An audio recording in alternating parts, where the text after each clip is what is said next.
All right, so in the first problem, we changed hours to miles. For 1 hour, 2 miles. 2 hours, 4 miles. 3 hours, 6 miles. Do you see we multiply by 2 each time to get your answer? 8 and 5 times 2 is 10. Over here, because we knew that one batch was 1/5, or you could look at it the other way. 1 whole cup was 5 batches. We could break it down. So, as long as you followed your pattern, we were okay. All right, look at your table below, and we had 4 true-false questions. Numbers in the first column times 5 equals the numbers in the second column. So, does 5 times 5 equal 25? Yes. And don't just stop there. Does 10 times 5 equal 50? Yes. And does 15 times 5 equal 75? Yes. So, all of this is true. The numbers in the first column divided by 5 equals the numbers in the second column. False. 5 divided by 5 certainly does not equal 25. So immediately when we have one false part, we can mark it false. Numbers in the second column divided by 5 equal the numbers in the first column. True. 25 divided by 5 is 5. 50 divided by 5 is 10. And 75 divided by 5 is 15. True. All right. Numbers in the second column times 5 equals the numbers in the first column. False. Definitely false.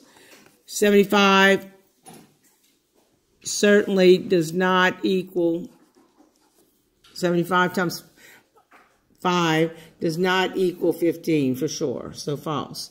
All right, number 5 was not a true false. It was an answer. Look at it and don't answer out loud yet. Think about it.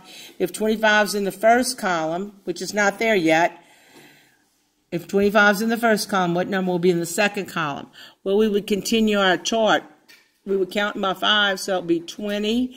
And here we're adding what each time? What do we add each time in this column? So that would be 100. But we're still not to 25. Here we're counting by 5. So what comes after 20? 25. And 25, what do we get? 125. So what's your answer? 125. You could also count quarters. Okay, you could. All right, I liked it when some people looked back and found it in their notebook. Area equals what? Win times win. Although you should have known it, but at least you know where to find it, and you knew it was in your notebook for those of you that look back. If the length of a gift is 5 inches and the width is 7 inches, what's the area of the gift? 12? Is that right? Why 35 and not 12? 7 times 5 equals 35. We're not adding, we're doing what? Now, can I just say 35? I need a word in between inches and 35. What word am I looking for? No, not perm. What? Square. When we talk about area, we talk about square inches. That must be part of your answer. Otherwise, you're talking about how long something is. If you're looking for how many little squares will fit in it, 35 square inches or inches squared. All right, same thing with centimeters. So if we have a picture that is 10 centimeters and 5 centimeters wide, what's 10 times 5? 50. And what little word do I need? Square. Or centimeters squared.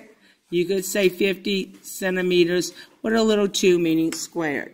All right, going back to these properties, and I was happy to see that some of you remembered them. Commutative, what's the key word to help you remember? What does commute do? Travel. Or another word, a 4-letter word. Move. So commutative, you can think about something moving. Associative, thinks about what? Associative. What is the magic word for associative? Associate, which means you do what? You group. If you have a group of friends you associate with. Associative means group. And identity, you each have your own identity, right? And you stay the same. You don't come in and you're Caroline today and you're not Caroline tomorrow. Your identity stays the same, right? So it stays the same. Identity, remember, remains the same. So the first property, as soon as they say, this property says that can move numbers when multiplying and still get the same answer. Move should help you remember what word? Commutative. Commutative, like you move back and forth to work, to school. This property says if it says I can move the numbers and still get the same answers when adding. Commutative. And by the way, I will mix them up on the test. The property says I can multiply any number by 1 and get the same number. It doesn't change. Identity. Identity. Keep your same identity. Good. This property says I can add 0 to any number and get the same number. Identity. Again, you're keeping your same identity. This property says I can multiply, misspelled, typo, any number by 1 and get the same number. Identity. If we're multiplying or adding and still have the same numbers, identity property. This property says I can regroup. So what is that? Associative. Good. And again, they will be mixed up on the test. This property says I can regroup. There's that word regroup again. What is that? Associative. Associative. Now look at the examples. What happened in this problem, 3 plus 2 and 2 plus 3? Did I regroup or did I move? Move. So what property?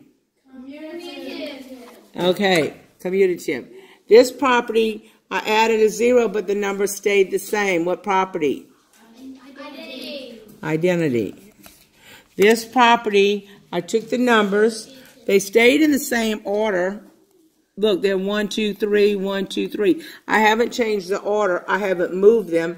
But notice how I put the 1 and 2 together one time, and now the next time the 2 and the 3 are hanging out together. So what property? Associative. Associative. Okay. This paper needs to be signed. This page has to be signed tonight.